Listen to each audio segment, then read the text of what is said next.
وقال أيضا ربنا اغفر لي ولوالدي وللمؤمنين يوم يقوم الحساب. صدق الله العظيم. وقال نبينا محمد صلى الله عليه وسلم اتق الله حيثما كنت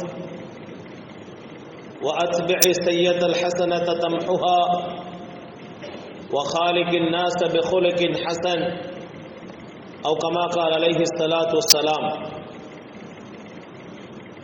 இந்த உலகத்தை படைத்து பரிபாலிக்கக்கூடிய எல்லாம் வல்ல அல்லாஹுக்கே அனைத்து புகழும். அல்ஹம்துலில்லாஹ். இவ்வுலகில் வாழுகின்ற மக்களை நேரான சீரான பாதையிலே வழிகாட்டுவதற்காக முழு உலகத்திற்கும் அன்பாக அருளாக அனுப்பப்பட்ட எமது உயிரிலும் மேலான ஸல்லல்லாஹு அலைஹி வஸல்லம் அவர்கள் மீதிலும் அன்னாரின் சுன்னாக்களை வாழ்க்கை வழிமுறைகளை எடுத்து நடந்த கண்ணியமான சஹாபாக்கள், தாபிஈன்கள், நல்லடியார்கள், இவ்வுலகில் வாழுகின்ற முஃமினான முஸ்லிமான அனைவர்கள் மீதும் சாந்தியும் சமாதானமும் உண்டாவதாக. அல்லாஹுடைய மாளிகையில் இஅ்திகாஃபுடைய நிய்யத்துடன் அமர்ந்திருக்கும் இஸ்லாமிய சகோதரர்களே, அல்லாஹ்வின் நல்லடியார்களே, அல்லாஹுடைய கட்டளைகளை எமது வாழ்க்கையிலே இயன்றளவு அவைகள் எடுத்து நடந்தும் அல்லாஹ்வினால் ஹராமாக்கப்பட்ட விடயங்களை எமது வாழ்க்கையிலே முற்று முழுதாக அவைகளை தவிர்ந்து வாழும்படி முதற்கண் குறைகள் நிறைந்த எனக்கும் அப்பால் உங்களுக்கும் தக்வாவை கொண்டு வசியத்தும் நசீஹத்தும் செய்து கொள்கின்றேன். அன்புக்குரியவர்களே, அல்லாஹ்வின் நல்லடியார்களே, எங்களை பெற்று வளர்த்து ஆளாக்கிய எமது பெற்றோர்கள் உயிரோடு இருக்கின்ற சமயத்தில் நாங்கள் அவர்களுக்கு செய்ய வேண்டிய சில கடமைகள் இருக்கிறது. அதே போல அவர்கள் எங்களை விட்டு மௌத்தாகிவிட்டால் அவர்களுக்காக வேண்டி அவர்களுடைய மரணத்துக்கு பின்னால் செய்ய வேண்டிய சில கடமைகளும் எங்கள் மீது இருக்கிறது. பெரும்பாலும் பெற்றோர்களுடைய விடயத்தில் அவர்களுடைய வஃபாத்துக்கு பின்னால் நாங்கள் யாரும் பெற்றோர்களை சரியாக கவனித்தவர்கள் யாரும் அதில் திருப்தி அடைய மாட்டாங்க. அவங்களோட உள்ளத்தில் ஒரு கவலை இருக்கும், என் உம்மா வாப்பாவை இன்னும் கொஞ்சம் நல்லா பார்த்திருக்கேலுமே, இன்னும் கொஞ்ச நேரம் அவங்களுக்கு டைம் கொடுத்திருக்கேலுமே, நாங்க அவங்களுக்கு செஞ்சது போதா என்ற ஒரு கவலை பெரும்பாலும் நல்லா பார்த்த பிள்ளைகள்கிட்ட இருக்கும். நல்லா பார்க்கிற பிள்ளை, பெற்றோர்களை கணக்கெடுக்காதவங்கள்ட்ட அந்த எண்ணம் இருக்காது. ஏதோ உம்மா வாப்பாவுடைய ஹக்குகளை பேணிய பிள்ளைகள்கிட்ட ஒரு கவலை இருக்கும், ஒரு மனதுக்கு ஒரு சஞ்சலத்தை ஏற்படுத்தி கொண்டிருக்கும். என் உம்மா வாப்பா இருந்திருந்தா இன்னும் பார்க்க இருந்துச்சே, கவனிக்க இருந்துச்சே, அவங்களோட கொஞ்சம் பேசி கதைச்சி டைம் கொடுத்து அவங்களுக்கு இன்னும் ஹிதமத் செய்திருக்கேலுமே என்ற ஒரு கவலை பெரும்பாலும் நல்லா பார்த்த பிள்ளைகள்கிட்ட இருக்கும். ஒரு சஹாபி அல்லாஹ்வின் தூதர் ஸல்லல்லாஹு அலைஹி வஸல்லம் அவங்கள்ட்ட வந்தாங்க. வந்து கேட்டாங்க, யா ரசூலல்லாஹ், என்ன உம்மா வாப்பா மௌத்தாகி விட்டார்கள், அவர்களுக்கு அவர்களுடைய கபருக்கு போய் சேரக்கூடிய வகையில ஏதாவது நன்மை செய்ய இயலுமா? அவர்கள் மௌத்தானதுக்கு பின்னாலேயும் அவர்களுக்காக வேண்டி செய்ய வேண்டிய சில கடமைகள் இருக்குதான்னு கேட்டாங்க. ஸல்லல்லாஹு அலைஹி வஸல்லம் அவங்க சில கடமைகளை சொல்லி காட்டினார்.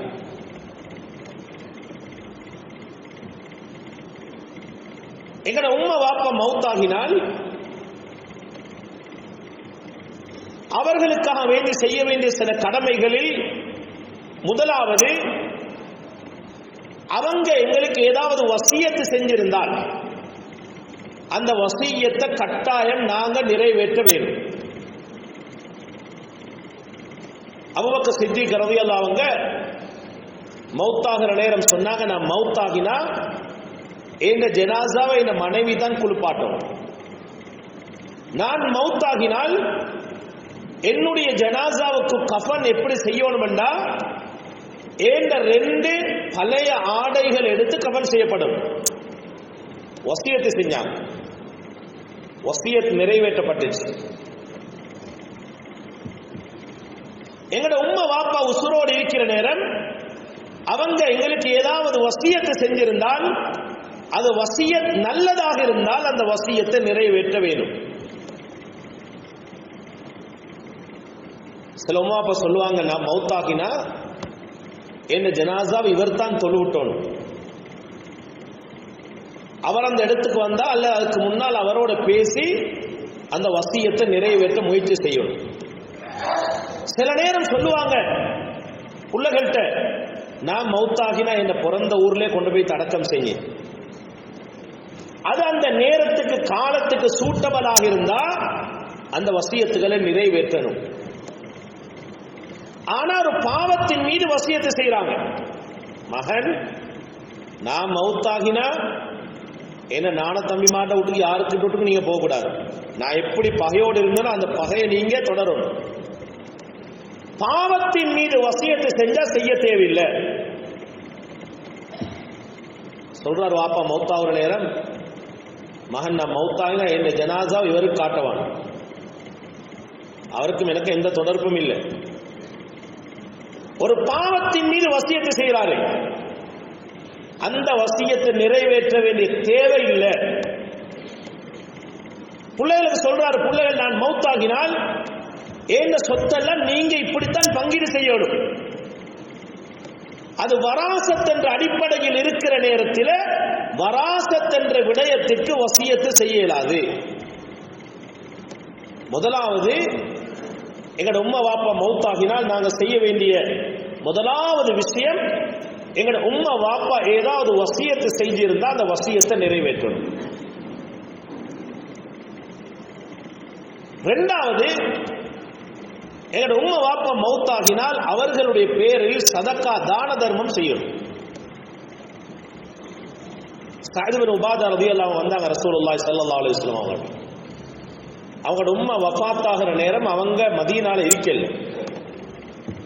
வந்து கேட்டாங்க, யா ரசூலல்லாஹ், என் உம்மா வஃபாத் ஆகிட்டாங்க, நான் ஜனாசால கலந்து கொள்றதுக்கு எனக்கு அவகாசம் கிடைக்கல, இப்பதான் பிரயாணத்தில் இருந்து வந்திருக்கிறேன்,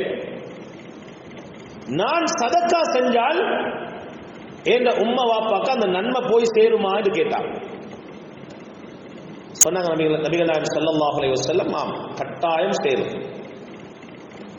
கேட்டாங்க, யா ரசூலல்லாஹ், சதக்கால எது சிறந்தது, எதை செய்யன்னு கேட்டாங்க. சதக்கா செய்யறவங்க தெளிவோடு சதக்கா செய்யும். ஒரு தெளிவு இருக்கணும், நான் எதுக்கு சதக்கா செய்யறேன், ஏன் உம்மட வாப்பாட பேர்ல நான் சதக்கா செய்யற நேரம் அந்த உம்மக்கும் வாப்பாக்கும் நன்மை போற மாதிரி ஒரு சதக்கா செய்யணும். சில இடங்களில் நீங்க போய் பார்த்தா விளங்கும், சில பள்ளிகள்ல யாசின் கிதாபு நிறைஞ்சி மன்சில் நிறைஞ்சி. அன்னைக்கு ஒரு ஆலிம் சொல்றார், ஹஸ்ரத் எங்கட வீட்டுல மட்டும் மன்சில் 25க்கு மேல இருக்கு. ஒரு விளப்பம் இல்லாம நாங்க சதக்கா செய்யறோம். ஒரு காலத்தில் அந்த தேவைப்பாடு இருந்துச்சு, யாசின் மன்சில்களுடைய தேவைப்பாடு இருந்துச்சு. இப்ப பள்ளிகள்ல பாருங்க, எல்லா இடத்துலயும் மன்சில் ஓதுறதுக்கு ஆள் இல்லை, இன்னும் மன்சில் அடிக்கிற. என்ன செய்யலும்? மதரசாக்களுக்கு கிதாபுகள் தர்மம் செய்யலாம், சதக்கா செய்யலாம், பிள்ளைகள் ஓதுவாங்க. ஹிஃப்ஸ் செய்யக்கூடிய பிள்ளைகளுக்கு குர்ஆன் வாங்கி கொடுக்கலும். நிறைய இடங்கள் இருக்குது எங்கட நாட்டில் தண்ணீர் தேவையுடைய, அந்த தண்ணீர் தேவைகளை நிறைவேற்றி கொடுக்கலும். சொன்னாங்க ரசூலுல்லாஹி ஸல்லல்லாஹு அலைஹி வஸல்லம், சஅத் இப்னு உபாதா ரலியல்லாஹு அன்ஹு அவங்களுக்கு, நீங்க தண்ணி தேவை உள்ள இடங்களுக்கு போய் தண்ணி சதக்கா செய்யுங்க, கிணறு ஒன்று தோண்டி கொடுங்க. எங்களுக்கு எது செய்யலும், எங்க உம்மட வாப்பட பேர்ல எது செய்யலும் அதை செய்வோம்.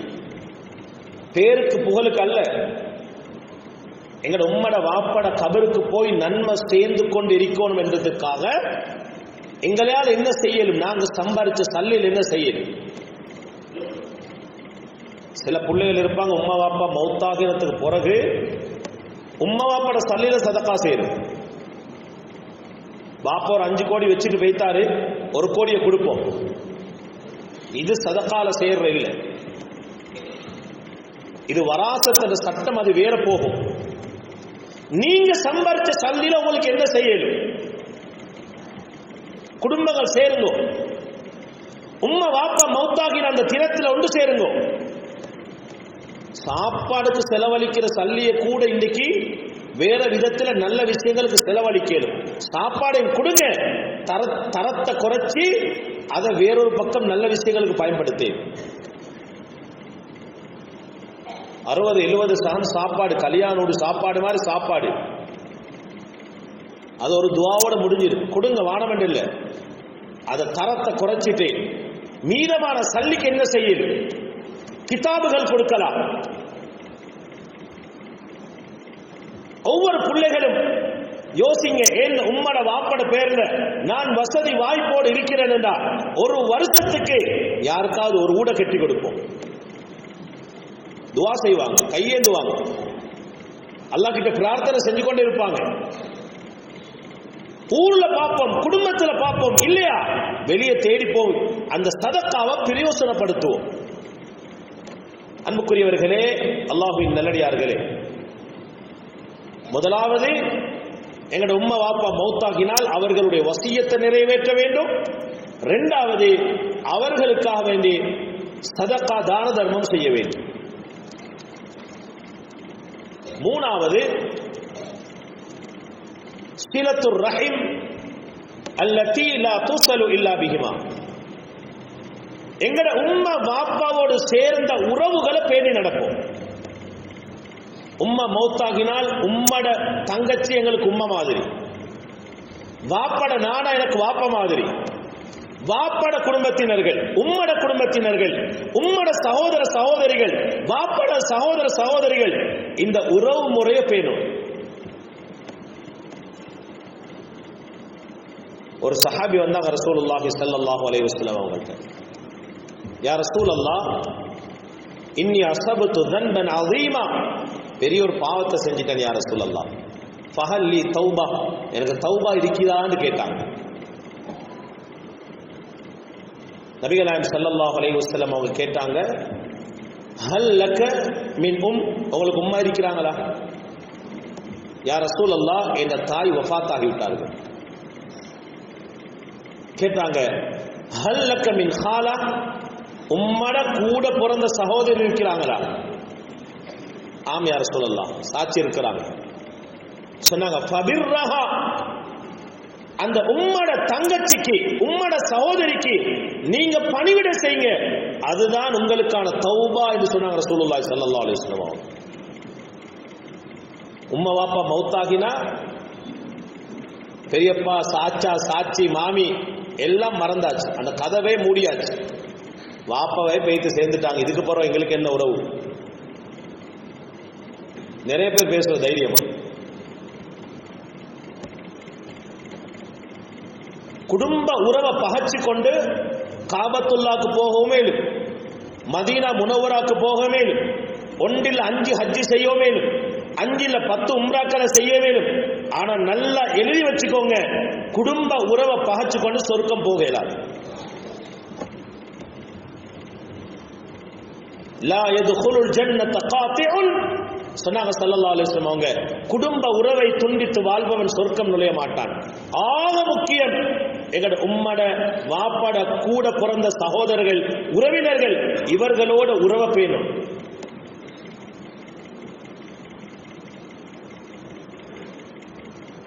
இப்னு உமர் ரலியல்லாஹு அன்ஹு அவங்க கழுதையில பயணம் செஞ்சு கொண்டிருக்கிறாங்க.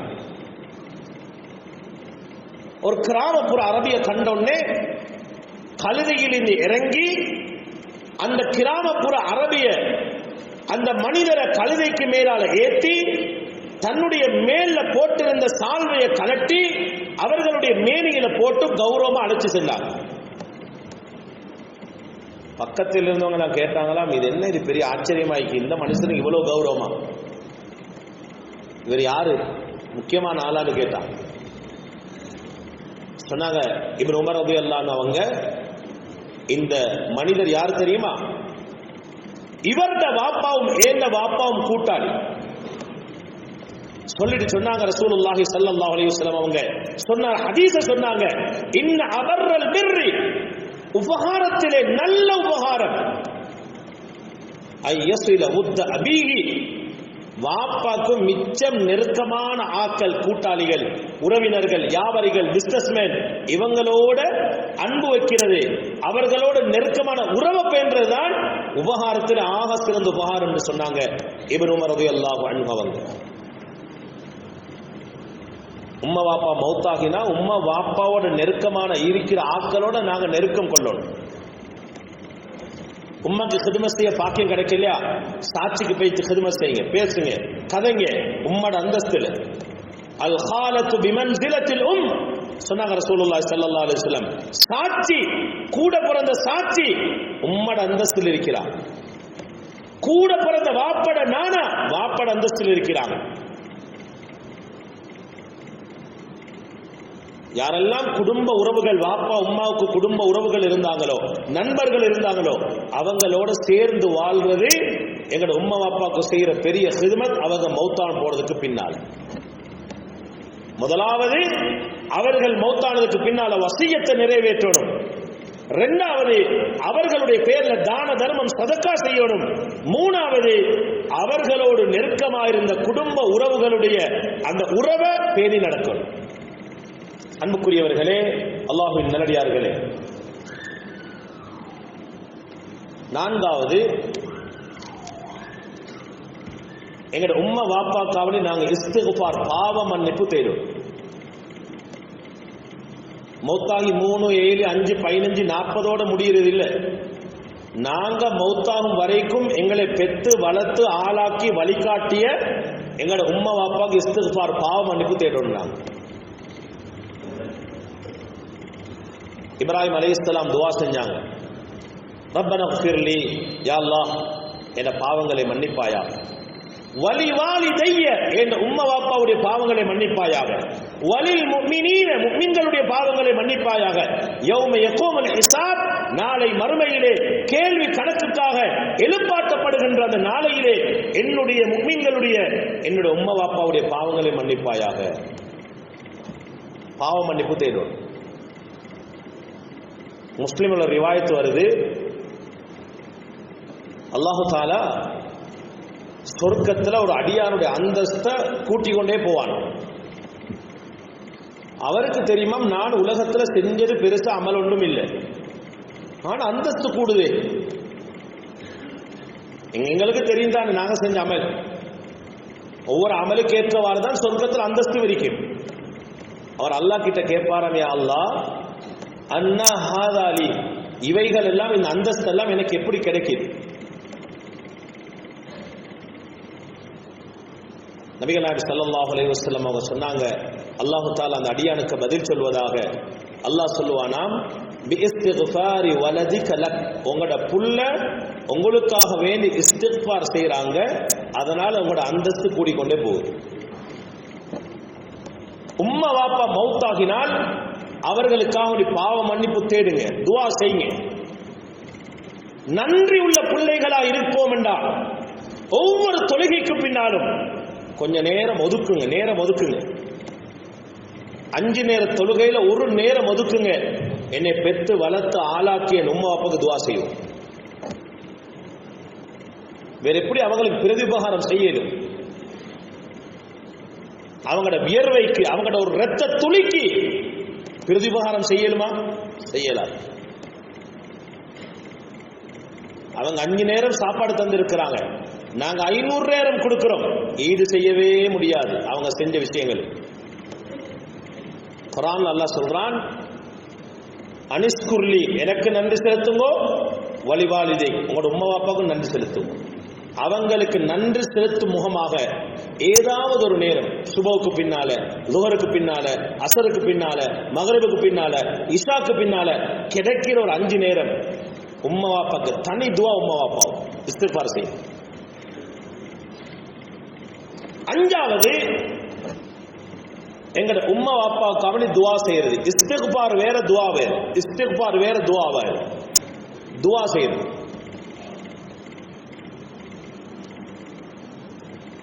இன்னைக்கு எல்லாருக்கும் ஒரு ஆசை, உம்மா வாப்பா மௌத்தாகினா அவங்களோட உம்மா வாப்பாட ஜனாசாவை தொழுவிட்டோம் என்று எல்லாத்துக்கும் ஒரு ஆசை இருக்கு. அல்ஹம்துலில்லாஹ், அதை வரவேற்கிறோம், அப்படிதான் இருக்கணும்.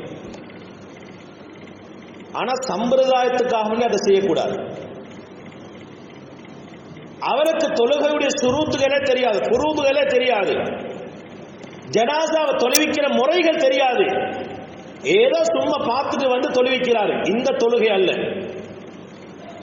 ஃபர்த் எல்லாம் தெரிஞ்சிருந்தா அல்ஹம்துலில்லாஹ் அந்த பிள்ளைகள் முன்னுக்கு வந்து தொழுறத நாங்க விரும்புறோம், தொழுவுறதை நாங்க விரும்புறோம். அல்ஹம்துலில்லாஹ், சந்தோஷம். ஆனா இன்னொரு விஷயத்தை விளங்கிக்கொள்ளும். சும்மா யோசிங்க, என் வாப்பா மௌத்தாகிட்டாரு, ஜனாசா பள்ளிக்கு கொண்டு வந்து வச்சிருக்கிறாங்க, நான் தொழுவிச்சாச்சு. ஏண்ட வாப்பாவுடைய வாழ்க்கையின் முழு ரகசியம், ஏண்ட வாப்பாவுடைய வாழ்க்கையை பத்தி, ஏண்ட வாப்பா பத்தி என்னைய தெரிஞ்ச அளவுல யாரும் இருக்க மாட்டாங்க. எனக்குள்ள கவலை வேற யாருக்கும் இருக்காது. ஏண்ட வாப்பா மௌத்தாகினால் எனக்கு தான் கவலை இருக்கு. அவர் தொழுவிக்கிற மட்டுமல்ல, இன்னொரு விஷயத்தையும் செய்யும். ஹம்து ஸலவாத்து சொல்லி, அதுக்கு ஆலிமா இருக்க வேண்டிய அவசியம் இல்லை. ஹம்து ஸலவாத்தை சொல்லி உங்களோட வாப்பாக்கு 300 பேருக்கு முன்னால துவா செய்யும். அது ஒரு உணர்வு பூர்வமான துவாவா இருக்கு. கேட்கிறவங்களோட காதுக்குள் அது போய் கண்கள் இந்த கண்ணீர் வடியும். உங்களோட வாப்பா பத்தி அல்லாஹ் கிட்ட சொல்லுங்க. ஆனா ரொம்ப கவலையான விஷயம், வாப்பட ஜனாசாவை தொழுவிட்ட வார பிள்ளைகளுக்கு கூட 3வது ரக்காத்துல என்ன ஓதணும், எந்த துவா ஓதணும் என்றதும் தெரியாது. ஒரு இடத்துல ஜனாசா தொழுதோம், மகன் தொழுவிச்சாரு, அவ்வளோ ஸ்பீட் தொழுவிச்சு முடிஞ்சு அவரை கூப்பிட்டு கேட்டோம், எங்களுக்கும் ஒரு கடமை இருக்கே, நான் தொழுவிச்சிங்க அல்ஹம்துலில்லாஹ் சந்தோஷம், 3வது ரக்காத்துல என்ன ஓதினீங்க, 3வது சலாம்ல என்ன ஓதினீங்க? அவருக்கு தெரியாது. அல்லாஹ் மக்ஃபிர் லஹு வர்ஹம்ஹு வஆஃபிஹி வஅஃபு அன்ஹு வஅக்ரிம் நுஸுலஹு, இந்த துஆ தெரியாது. சொன்னார் 4 ரக்காத்திலையும் சுப்ஹானல்லாஹ் சொல்லிக்கொண்டு. எப்படி தொழுகையுடைய நிலவரத்தை பாருங்க. ஒரு நீயத்து வரணும். ஏண்ட வாப்பட ஜனாசாவை தொழுவிக்கிறது மட்டுமல்ல, ஏண்ட வாப்பட ஜனாசாவுடைய தொழுகையில நான் தான் துஆ ஓதுவேன். எல்லாரும் ஆமீன் சொல்லுவாங்க, எல்லாரும் அழுவாங்க. அன்புக்குரியவர்களே, அல்லாஹ்வின் நல்லடியார்களே, அடுத்ததாக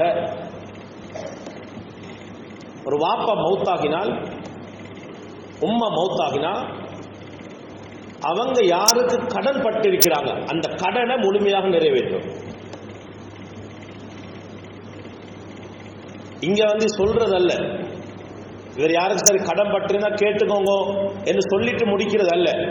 உண்மையிலே ஹகீகத் என்னண்டா, ஜனாசாவை பள்ளிக்கு கொண்டு வரதுக்கு முன்னாலே வாப்பா யாருக்கு கடன், எவ்வளவு கடன் என்றதை அனலைஸ் பண்ணி அதை தெரிஞ்சு அவங்களுக்கு அதை ஹக்க கொடுத்துட்டு அல்லது அதுக்கு பொறுப்பென்று சொல்லிட்டு தான் ஜனாசாவை கொண்டு வரணும்.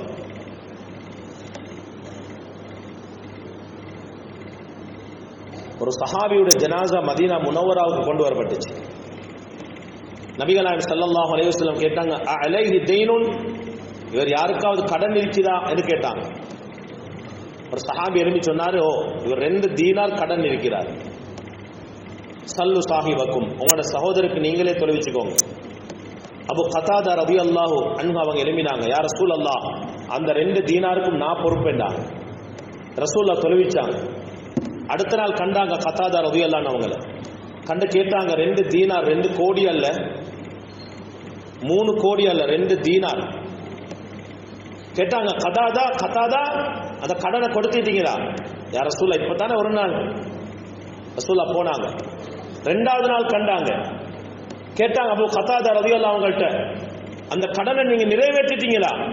சொன்னாங்க, யா ரசூல் இப்பதானே 2வது நாள். சொன்னாங்க, இல்ல அந்த கபராளி நிம்மதி இல்லாம இருக்கிறாரு. 3வது நாள் சொன்னாங்க, யா ரசூல் அதை நிறைவேற்றிட்டேன். சொன்னாங்க அல்லாஹ்வின் தூதர் ஸல்லல்லாஹு அலைஹி வஸல்லம் அவங்க, இப்பதான் அந்த கபர் குளிராக்கப்படுகிறது என்று சொன்னாங்க. ஒரு படிப்பினைக்கு ஒரு விஷயத்தை சொல்றேன். ஒன்று, நாங்க மௌத்தாகிற நேரம் யாருக்கும் கடன் இல்லாம மௌத்தாகணும். பிள்ளைகளுக்கு பாரத்தை வச்சு பிள்ளைகளை நம்பி கடன் படவும் வாணும். பிள்ளைகளை நம்பி கடன் படவான. வாப்பா 2 கோடி 3 கோடி கடன், 10 கோடி கடன், நான் மௌத்தாகின என்ன புள்ள கொடுப்பான். புள்ள ஒரு நாளும் கொடுக்க போற இல்ல, இருந்தா கொடுப்பாங்க, இல்லாட்டி என்ன செய்யறது?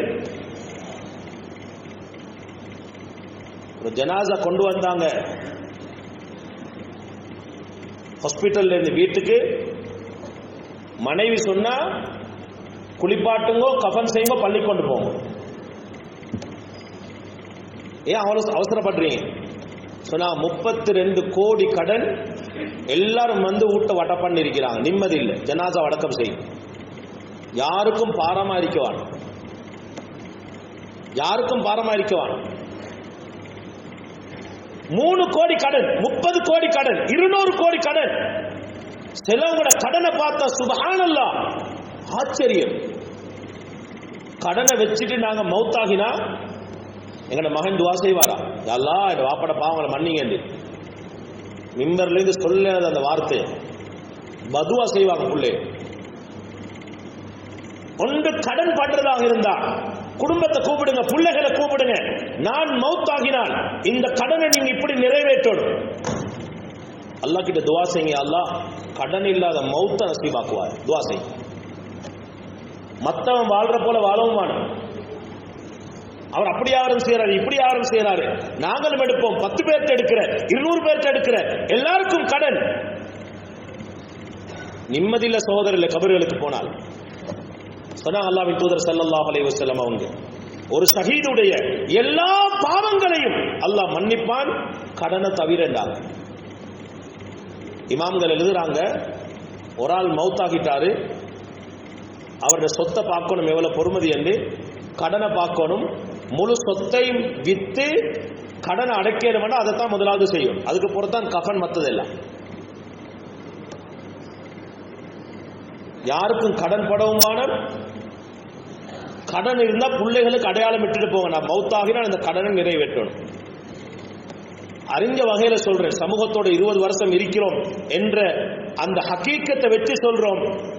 சின்ன கடன் என்ன பிள்ளைகள் நிறைவேற்றுவாங்க, பெரிய கடன் என்ன பிள்ளைகள் சொல்லுவாங்க, அது அவரோட பார்த்துக்கோங்க, எங்களுக்கு செய்யலாம். பிள்ளைகளுக்கே வருமானம் இல்லை, அவங்களே வறுமையோடு இருக்கிறாங்க, அவங்களோட பிரச்சனையோடு இருக்கிறாங்க, எப்படி கடனை நிறைவேற்றுவாங்க? அதனால கடன் இருந்தா, உம்மா வாப்பட கடன் இருந்தா நிறைவேற்றப்படணும். கடைசியாக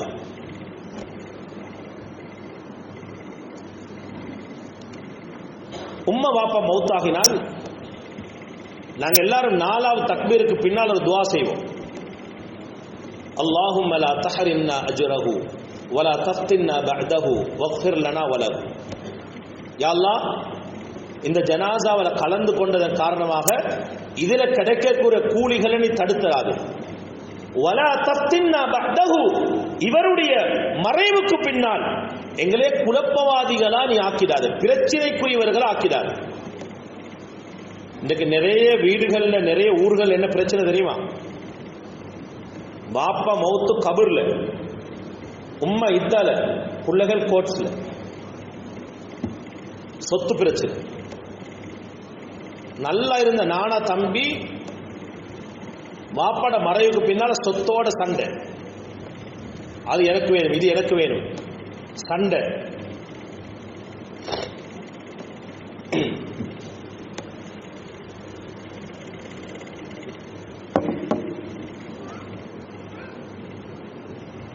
அன்புக்குரிய சகோதரர்கள், அல்லாஹ்வின் நல்லடியார்களே, நாங்க எங்களோட உம்மா வாப்பாக்கு செய்த பெரிய ஒரு உதவிதான், எங்களோட உம்மா வாப்பா உசுரோடு இருக்கிற நேரம் எங்களோட குடும்ப உறவுகளோட, குறிப்பாக நானா தம்பியோட எப்படி உறவை பேணினோமோ மௌத்துக்கு பின்னாலும் அந்த உறவை பேணும்.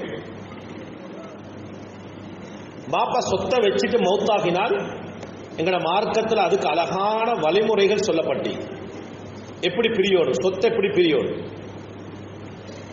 ஆனா ரொம்ப கவலையான விஷயம் என்னண்டா, பள்ளியில் இருக்கிற உலமாக்களே தான், சமூகத்தில் இருக்கிற உலமாக்களே தான் இன்னைக்கு ஜனாசா வீட்டில் துவாவோட உலமாக்களுடைய விஷயம் முடிஞ்சாச்சு. சும்மா கையெடுத்து பாருங்க, இது வசதியான ஒரு ஊர், அக்குரணை என்ற நேரம் வியாபாரிகள் இருக்கிற ஊர், அல்ஹம்துலில்லாஹ் இருக்கலாம். நான் நினைக்கிறேன் அப்படி விஷயங்கள் நடந்திருக்கலாம். பெரும்பாலும் மையத்தை அடக்கம் செஞ்சோட முடிஞ்சாச்சு. ஹசரத்துக்கும் மையத்தோடு இருக்கிற விஷயமும் முடிஞ்சாச்சு. கூட்டிக்கொண்டு போங்க ஹசரத், வீட்டில் உட்கார வைங்க. வாப்பா மௌத்தாகிட்டாரு, இவ்வளோ பணம் இருக்கு, இவ்வளோ காணி இருக்குது, இவ்வளோ வீடு இருக்குது, இது எப்படி பங்கு பிரியணும்? வராசத்துடைய விஷயம் அங்க கேட்கிறோமா? அதை மூடியாச்சு. தொழுகை எப்படி ஃபர்லோ, நோன்பு எப்படி ஃபர்லோ, ஹஜ் எப்படி ஃபர்லோ, ஒருவர் மௌத்தாகினால் அவருடைய சொத்து பங்கு பிரிப்பதும் ஃபர்ல், மறந்துடுவான். இது அல்லாஹ்வுடைய கட்டளை. அன்புக்குரியவர்கள், அல்லாஹ்வின் நல்லடியார்களே, எங்களோட உம்மா வாப்பா மௌத்தாகினால் அவர்களுக்கு செய்ய வேண்டிய, அவர்களுடைய மறைவுக்கு பின்னால் செய்ய வேண்டிய ஆக முக்கியமான 7 விஷயங்கள். முதலாவது, அவர்கள் செய்த வசியத்தை நிறைவேற்றணும். 2வது, அவர்களுக்கு தான தர்மம் கொடுக்க வேண்டும். 3வது, குடும்ப உறவுகள், அவர்களுடைய குடும்பம் நெருக்கமானவர்களோடு நாங்க ஒரு உறவை பேணி நடக்கணும்.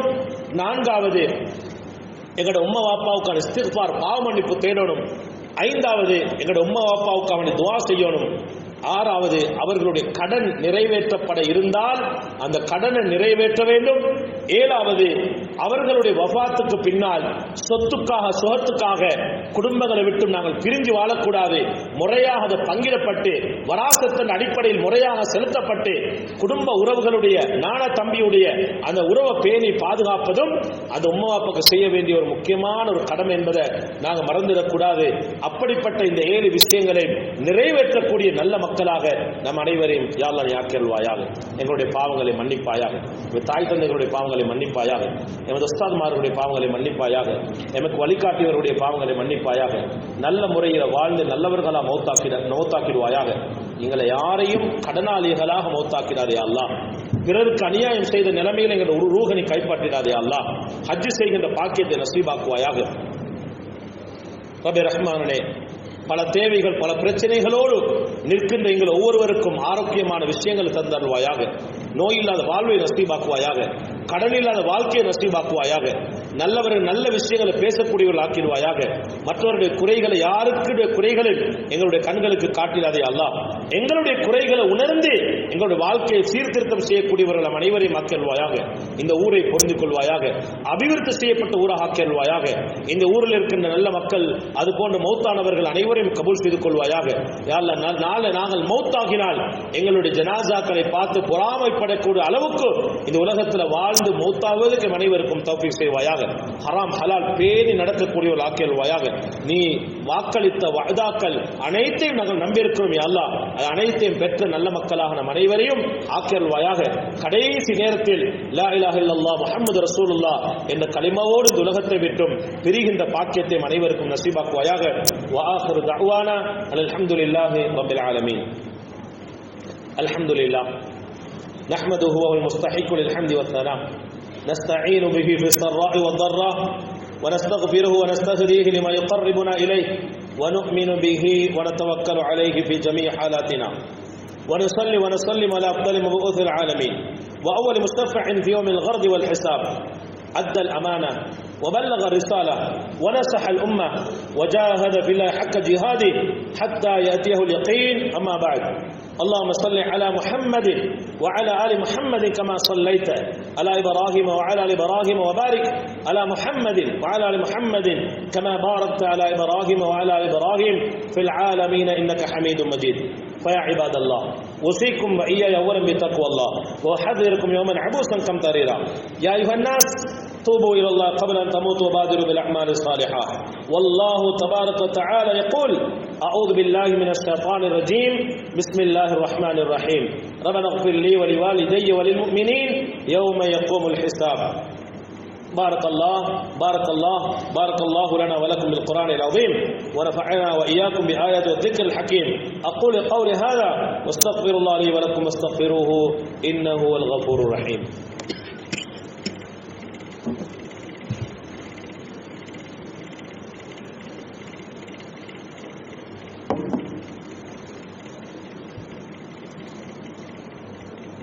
الحمد لله حمدا كثيرا كما أمر، وأشهد أن لا إله إلا الله وحده لا شريك له إرغاما لمن جهد به وكفر، وأشهد أن محمدا عبده ورسوله سيد البشر، صلى الله على سيدنا محمد وعلى آله وصحبه ما اتصلت به عين بنظر. أما بعد، فأوصيكم عباد الله وإياي أولا بتقوى الله، فإن التقوى تنجيكم من عذاب القبر وعذاب النار.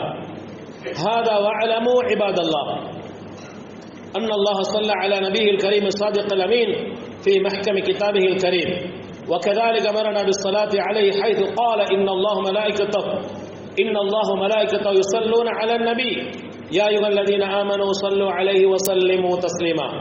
اللهم صل وسلم وبارك على محمد وعلى آله الأطهار وأصحابه الأخيار، وارض اللهم عن الخلفاء الراشدين سيدنا أبي بكر وعمر وعثمان وعلي رضي الله تعالى عنهم، وعن ستة الباقين من عشرة المبشرين بالجنة، وعن الطاهرات أمهات المؤمنين، وارض عنا معهم برحمتك يا أرحم الراحمين. اللهم اغفر للمؤمنين والمؤمنات والمسلمين والمسلمات الأحياء منهم والأموات، إنك سميع قريب مجيب الدعوات يا قاضي الحاجات واقضي حاجاتنا.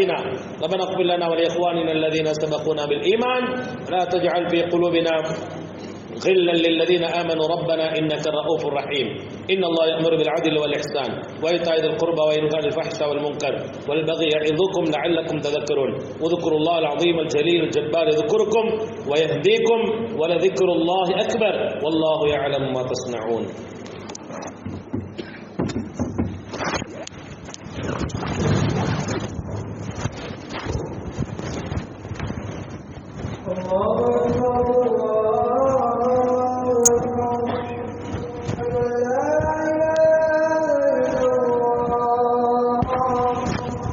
I don't know how